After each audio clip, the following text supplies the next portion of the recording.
Au sommaire de ce 19h45, triste réalité pour les populations victimes de déguerpissement qui se retrouvent dans le dénuement total. Salon du cadeau à Abidjan, que faut-il offrir et pourquoi? Des éléments de réponse dans ce journal. Et puis au Cameroun, la CAN prévue pour janvier 2022 sera bel et bien effective en temps et à l'heure. Bonsoir chers tous, heureuse de vous retrouver. Comme annoncé dans les titres, les opérations de déguerpissement à Abidjan laissent de nombreuses familles sans lendemain car la plupart restent sans mesure d'accompagnement. Christian Gokra. Ils sont plusieurs à avoir découvert la triste réalité au retour d'une journée de dur labeur. Un vide en lieu et place des habitations. Pour ces pères de famille, le constat est amer. Leurs domiciles sont tombés sous le coup des bulldozers. Aucun bien matériel n'a pu être sauvé. Mon père avait construit ici. Ils voient un coup, ils ont cassé. On ne sait pas où on va partir. Donc, normalement, quand tu veux casser quelque chose, il faut dire là, les gens vont s'apprêter pour aller. Donc, on ne sait pas où on va partir. Moi, il y a 3 enfants, une femme. Moi, il ne sait pas où. Moi, mais il doit dire avec mes enfants. La machine est arrivée, ils ont commencé à casser. Mais justement, tout le caractère, tout est resté en bas. Depuis hier, je suis là pour pousser les trucs là, mais je n'ai même pas eu aucun papier. Voilà, chez moi. Entièrement là, franchement, je demande pardon, il n'a qu'à nous donner un coup de main, il n'a qu'à nous regarder. Parce que moi, je ne sais pas où je vais partir là, ils ont tout cassé chez moi. Je vais gagner une coup ou entièrement là. Tout est gâté. Papier, rien. Je suis comme ça. Essayez de voir ce problème. Parce qu'on ne peut pas être dans un lieu comme ça et être désabré. On ne sait pas où partir, tu ne sais pas où tu vas dormir. Là, en ce moment, ce n'est pas la peine. Ce n'est pas la peine. Il faut mieux de prévenir que de guérir. Il faut dire d'abord. Actuellement, chacun se cherche sans un sou. Nous sommes combien aujourd'hui? C'est difficile. Pour un père de famille qui a au moins 5 à 10 enfants, c'est très difficile de faire ça. Mais on est obligé de l'accepter. Où tu vas partir?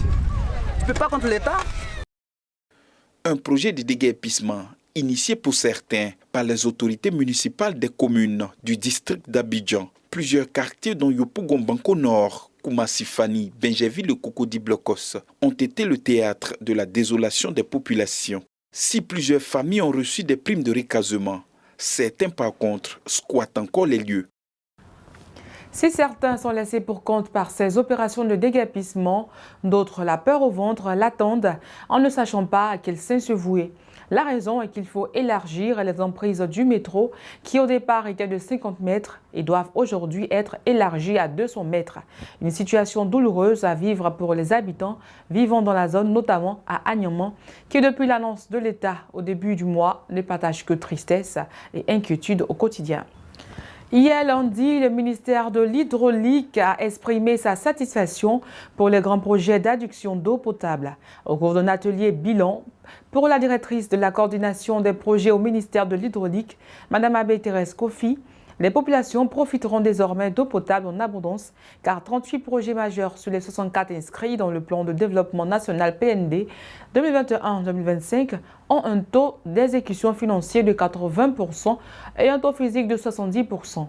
Pour la bonne marche de cette initiative, chaque responsable projet est encouragé à s'impliquer davantage afin de corriger les imperfections qui seront constatées dans le but de garantir l'accès à l'eau potable à toutes les couches sociales du pays. Économie. À présent, un mois après sa nomination à la tête du Fonds d'entretien routier FER, en qualité de directrice générale par intérim, le mercredi 24 novembre dernier, Mme Annick Toé-Lasmel a reçu le bureau du collectif des PME engagés sur le programme d'entretien routier. Il s'est agi pour elle de rassurer ses interlocuteurs quant aux dispositions en cours pour le traitement de leurs préoccupations relatives aux arriérés de paiement de décomptes et de factures échues à date depuis 2018. Par ailleurs, elle a exprimé sa disponibilité à les écouter et à être toujours à leur côté. Un atelier initié par la Direction générale de l'emploi en vue de valider les rapports des études thématiques sur l'emploi informel et de renforcer les capacités des acteurs techniques se tient depuis hier à Grand-Bassam. Durant 4 jours, 4 études portant sur l'analyse des dynamiques dans l'emploi informel en Côte d'Ivoire et les déterminants de l'emploi informel sur la période 2014 à 2019, pour ne citer que ceux-ci, feront l'objet de restitution par les consultants mandatés par le BIT pour le compte de la DGE. À l'occasion de la fête de Noël, le Salon international du cadeau d'Abidjan s'est ouvert ce mardi 21 décembre à la Cristal au Plateau. Un événement qui réunit sur une même plateforme personnes physiques et entreprises proposant des produits et services qui peuvent s'offrir de cadeaux. Denis Kouman. Quel cadeau offrir en cette période de fête? Une équation qui n'est pas toujours aisée à résoudre. Si vous hésitez encore, une possibilité vous est offerte avec le premier Salon international du cadeau d'Abidjan qui se déroule à la Caisse Table du 21 au 23 décembre 2021. Une plateforme qui réunit plusieurs entreprises proposant divers produits et services. Tout le monde a envie d'offrir. En fait, on a envie de garder un lien avec l'autre, voilà, qui permet de toujours le voir, de toujours échanger avec lui par le cadeau. Et donc, on s'est dit, pourquoi ne pas réunir sur une même plateforme plusieurs professionnels de divers domaines qui peuvent donc vendre des produits ou des services qui peuvent s'offrir en cadeau. C'est comme ça que l'idée est venue quand on a monté le Salon international du cadeau d'Abidjan. Les exposants répondent massivement à cette première édition. Sur le site, plusieurs solutions innovantes sont proposées aux visiteurs. Cadolist, c'est une carte cadeau multi-enseigne en fait, qui permet de se faire plaisir dans l'une des boutiques partenaires. Donc c'est une carte, quand on l'offre, la personne a le choix d'aller l'utiliser dans la boutique selon les secteurs d'activité qu'il y a ici. L'idée m'est venue quand je suis rentrée à Abidjan il y a quelques années où je voyais que pour les fêtes de fin d'année, les gens avaient tendance à offrir des enveloppes pour les enfants et on s'est dit pourquoi pas créer une carte cadeau qui pourrait rassembler un certain nombre de secteurs d'activité et comme ça quand on ne sait pas quoi offrir, on offre la carte et puis la personne se fait plaisir. Chocolatier, styliste et modéliste, accessoiristes de mode d'une part, articles souvenirs et décoratifs, cosmétiques d'autre part sont autant de propositions et d'idées cadeaux. Toujours dans la même veine, les jouets que nous offrons à nos enfants les impactent d'une façon ou d'une autre. Un spécialiste en PNL nous situe sur les cadeaux à offrir en fonction de l'âge de l'enfant au micro de Sylvain Tala. En plein dans la période des fêtes, des cadeaux à profusion, surtout pour les enfants. Au-delà de la joie qu'ils éprouvent à les recevoir et à les posséder, un autre facteur plus important, selon ce spécialiste de la programmation neurolinguistique. Les cadeaux sont très importants, les jouets sont très importants pour le développement psychologique et social de l'enfant. Alors, avec les cadeaux, les enfants vont commencer au niveau psychologique à installer, à développer des processus mentaux de réflexion. Voilà. Très jeune, on lui donne des cadeaux, des jouets. L'enfant va apprendre à manipuler. Et en manipulant, en observant et en manipulant ces jouets, le cerveau de l'enfant va développer des schémas de pensée qui vont servir plus tard à la réflexion. Les jeux aussi vont développer la capacité de socialisation des enfants, c'est-à-dire à jouer en groupe, à se donner des règles, à les respecter. Les cadeaux doivent se faire en fonction de certains facteurs. C'est vrai que les jeux sont importants, mais on doit les donner en fonction de l'âge de l'enfant, en fonction de son profil cérébral ou neurolinguistique. Voilà. Vous voyez par exemple, souvent on donne des vélos aux enfants, mais les vélos, c'est interdit aux enfants de moins de 4 ans. Voilà, parce que les cartilages de conjugaison des os ne sont pas encore bien formés. Donc quand on donne un vélo à un enfant qui a moins de 4 ans, effectivement, ça va agir sur ses articulations. Et plus tard, on dira qu'il a le rhumatisme, il a les maladies des os et autres. Il faut faire en sorte que ça ne les déforme pas. Je prends l'exemple des gauchers du cerveau. Ceux qui sont gauchers du cerveau, c'est-à-dire les enfants qui utilisent inconsciemment le cerveau gauche pour réfléchir, pour ressentir et pour agir. Alors ceux-là, ils sont naturellement individualistes.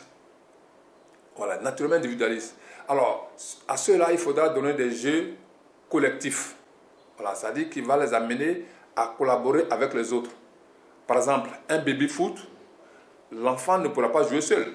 Il aura forcément besoin de quelqu'un d'autre pour jouer. Et du coup, ça va faciliter le développement social, c'est-à-dire l'acceptation de l'autre, la différence. Au-delà donc de la fièvre festive et de notre amour pour nos enfants, nous devons tous nous mettre à l'idée que les cadeaux que nous leur offrons peuvent déterminer toute une personnalité, voire tout un avenir. Le manque de sang entraîne quotidiennement des morts dans les hôpitaux. Et pour réduire le taux de mortalité dans le pays, surtout en cette période de fête, l'ONG La Lions Club Weiner a initié une opération don de sang le samedi dernier. À cette collecte, une centaine de poches de sang a été enregistrée pour le compte de l'hôpital général de Grand-Bassam. À titre d'information, le Lions Club Weiner, dont l'objectif est de servir et se mettre à la disposition des autres, prévoit remettre des vivres et non-vivres à la prison civile de Grand-Bassam demain mercredi. Concernant le point relatif au Covid-19, à ce jour, nous enregistrons 47 nouveaux cas de Covid-19 sur 1917 échantillons prélevés, soit 2,4% de cas positifs. 19 guéris et 0 décès, ce qui fait un total de 62 077 cas confirmés, 61 113 personnes guéries et 706 décès. Dans la région camerounaise de l'extrême nord, l'on assiste à des violences intercommunautaires qui ont fait fuir plus de 100 000 personnes, selon le Haut Commissariat aux réfugiés de l'ONU. En août dernier, 45 personnes avaient déjà été tuées et plusieurs dizaines blessées dans des affrontements entre pêcheurs et bergers. Plus de 20 000 Camerounais avaient alors trouvé refuge au Tchad et 8 500 ne sont toujours pas rentrés chez eux. Les affrontements entre ces deux communautés sont liés à des différends au sujet de l'accès à l'eau et de sa gestion selon les autorités. Pour l'ONU, les violences entre communautés pourraient s'exacerber dans les années à venir en raison du réchauffement climatique qui exacerbe la compétition pour les ressources, notamment l'eau. Toujours au Cameroun, le président de la Confédération africaine de football, Patrice Motsepe, a confirmé ce lundi la tenue effective de la Coupe d'Afrique des Nations dans le pays, prévue pour le 9 janvier 2022. Une confirmation qui met ainsi fin au suspense sur un possible report du tournoi footballistique le plus attendu dans le continent africain. Ce sera tout pour aujourd'hui. Je vous donne rendez-vous demain à la même heure. Bonsoir.